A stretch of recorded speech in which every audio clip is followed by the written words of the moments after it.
Muchas veces hablamos sobre esa capacidad política que tienen los países centrales para pensar y anticipar el futuro. Pero en esta búsqueda por intentar plasmar los futuros posibles para moldear la realidad de acuerdo a sus intereses, participan no solo los decisores, sino también otras instituciones, se las suele llamar tanques de pensamiento, que se especializan en el debate interno de la política exterior de cada país.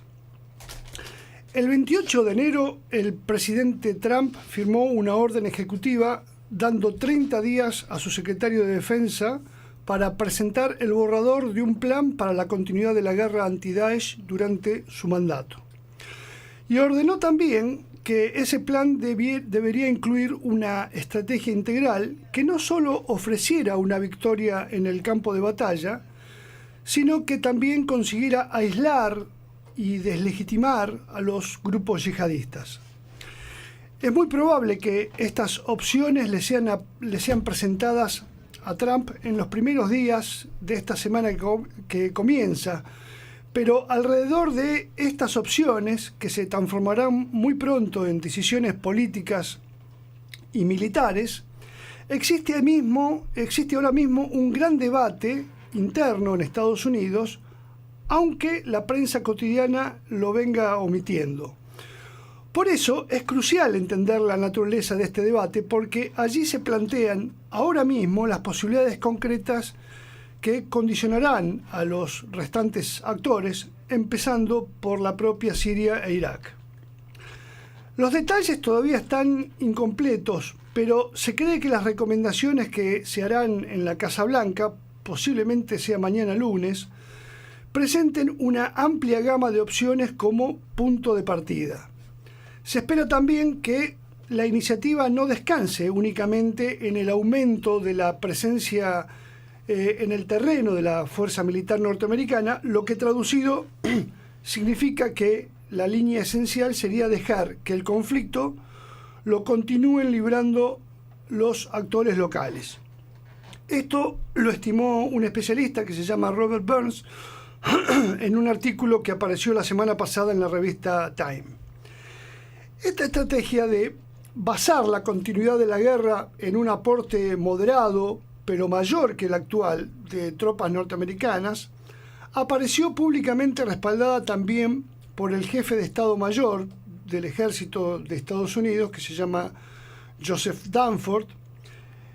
Y Dunford sugirió que Estados Unidos debe tener cuidado de aquí en más en que para resolver el problema del ISIS no se le generen otros nuevos, tal como, por ejemplo, empeorar la delicada cuestión de cómo tratar con Turquía, que en definitiva, ya lo sabemos, es un aliado a preservar dentro de la OTAN.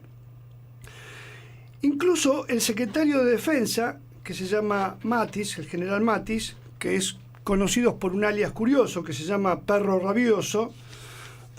ya adelantó públicamente que no ve ningún valor en que las fuerzas de combate estadounidenses tomen el control directo de la guerra terrestre en Siria. Esto que acabamos de mencionar, se podría decir, es la primera de las dos grandes vertientes de este debate político silencioso que se está llevando puertas adentro de la política estadounidense.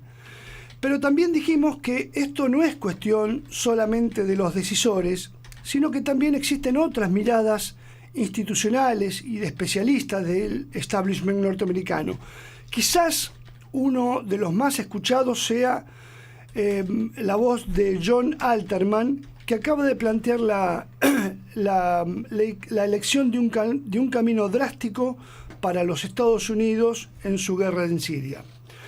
Para Alterman, sencillamente los Estados Unidos ya no pueden más seguir peleando a medias y por lo tanto el futuro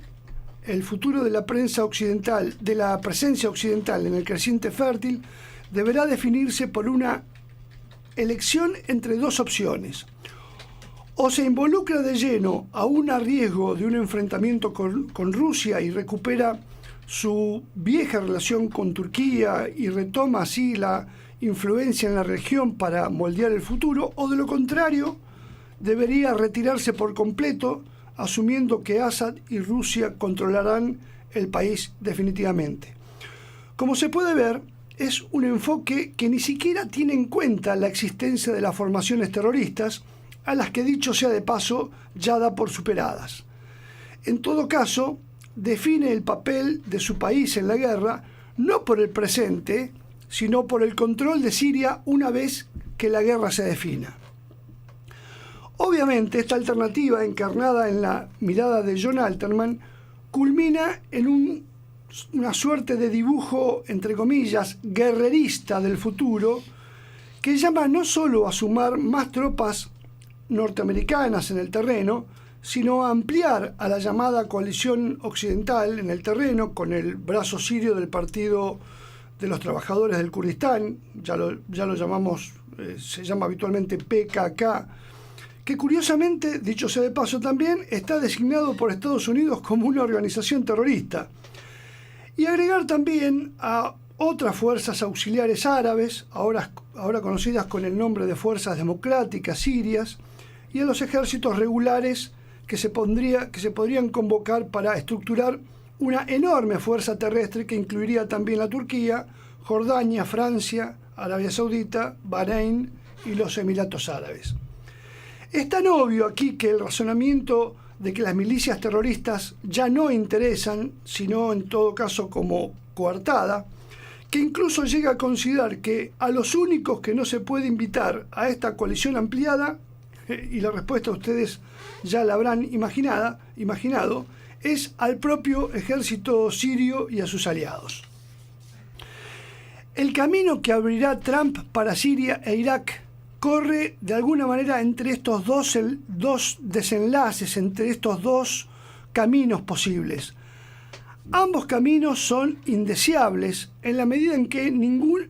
ninguna de las opciones plantea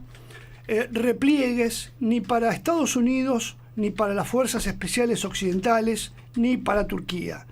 El dibujo del futuro de esta manera pasa por sostener o eventualmente incrementar la influencia de Estados Unidos en Siria a través de la actividad militar.